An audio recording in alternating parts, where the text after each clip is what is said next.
雷の呼吸一の型敵歴一戦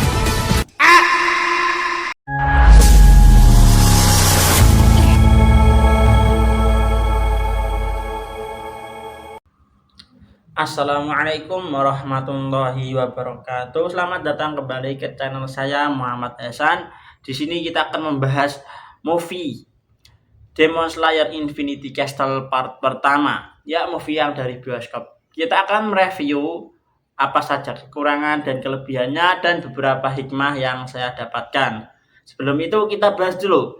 Movie ini ada movie yang sangat luar biasa. Di Jepang dia berhasil mendapatkan rekor pendapatan petir tinggi pada pembukaan hari kedua, hari ketiga, hari keempat, hari ke-10 dan boom mungkin seterusnya. Di Indonesia sendiri film ini bahkan mengalahkan film nasionalisme kebangsaan yang dibuat dengan budget 6,7 miliar. Oh my god!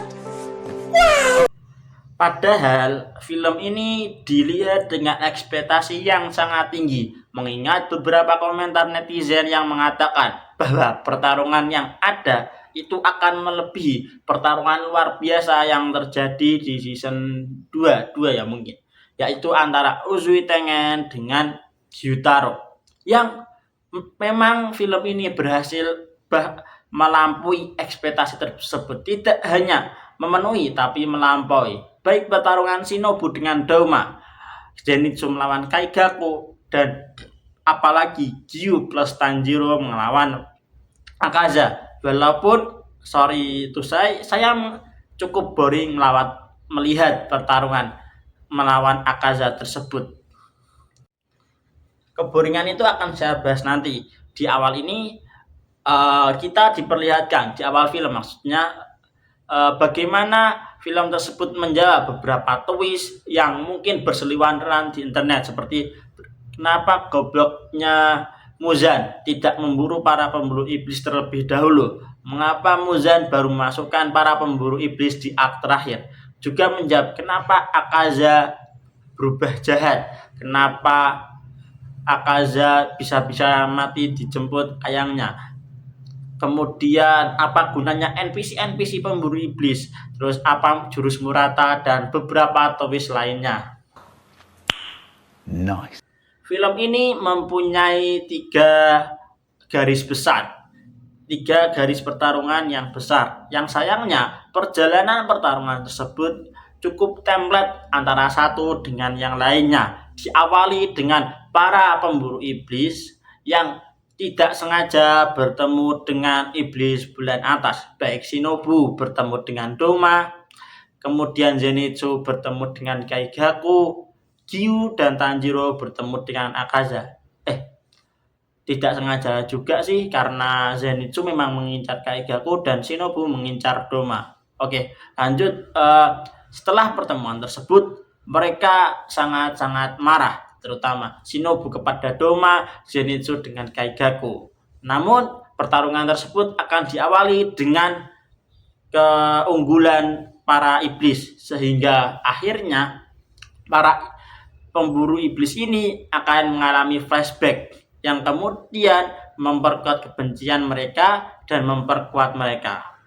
Setelah itu para iblis tersebut akan mengalami flashback juga, baik Douma ataupun Kaigaku. Walaupun perbedaannya Kaigaku kemudian kalah, sementara Douma akhirnya bisa mukbang. Sementara Akaza cukup berbeda, tapi memang masalahnya perjalanan pertarungan ini template, dan 3 pertarungan besar dengan 1 film saja dan plot yang diperpanjang cukup wasting time itu sangat mengganggu bagi saya sendiri. Meskipun memang pertarungan tadi tersebut luar biasa, grafiknya benar-benar mewah, Ufotable ini memang sepertinya kelebihan budget. Namun seperti yang saya katakan tadi, wasting time itu juga masalah, seperti pertarungan Akaza dengan Gyu dan Tanjiro juga itu yang paling besar. Untuk beberapa menit itu pertarungannya seperti Tanjiro menyerang Akaza, kemudian Akaza menyerang balik, yang salah satu serangannya tersebut Tanjiro tidak bisa menghindari, yang akhirnya Gyuto Myoka memotong tangan Akaza supaya Tanjiro selamat. Begitupun sebaliknya, gitu terus sampai beberapa menit ke depan. Coklat panas, bermain tic-tac-toe, kemudian menyelesaikan puzzle, menonton TV, minum coklat panas, menyelesaikan puzzle, bermain permainan papan, minum teh panas. Coklat panas saja. Adegan yang sangat luar biasa dengan grafik-grafik tersebut, namun dengan kejadian yang sama, itu boring, sungguh boring bagi saya. Saya sendiri bahkan sampai mengantuk gara-gara pertarungan tersebut, yang adegan-adegannya. Saya itu tidur saat Tanjiro melihat dunia spiritual. Ya enggak tidur juga, saya mengantuk begitu. Sampai pertengahan flashback Akaza. Ya, flashback Akaza itu juga wasting time sekali sampai setengah jam. Padahal inti ceritanya juga seperti itu. Penempatan yang diletakkan oleh Ufotable juga bermasalah. Seharusnya peletakan tersebut itu bisa diletakkan selip-selipan di tengah pertarungan, sehingga pertarungan masih terasa, eksistensi cerita masih ada, dan kemegahan yang ada, semangat para penonton juga masih ada. Ya mungkin juga, ya sebenarnya juga ngantuk saya ini bisa jadi karena sebelumnya pada malam hari saya sampai jam 1 malam itu maulid di Jepara, dan pagi harinya harus ke Semarang untuk menonton film ini. Ya tapi tetap itu wasting time dan itu sangat bermasalah.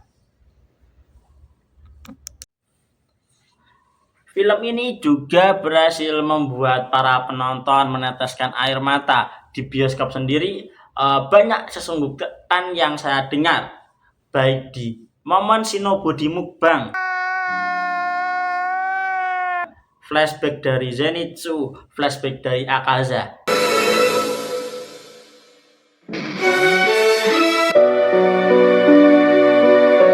Namun bagi saya sendiri yang paling menyesakkan, yang membuat saya menangis, malahan perjuangan dari anak Ubuyashiki yang menggambar Infinity Castle, yang melebihi para arsitek-arsitek terhebat di dunia, menggambar sebanyak itu.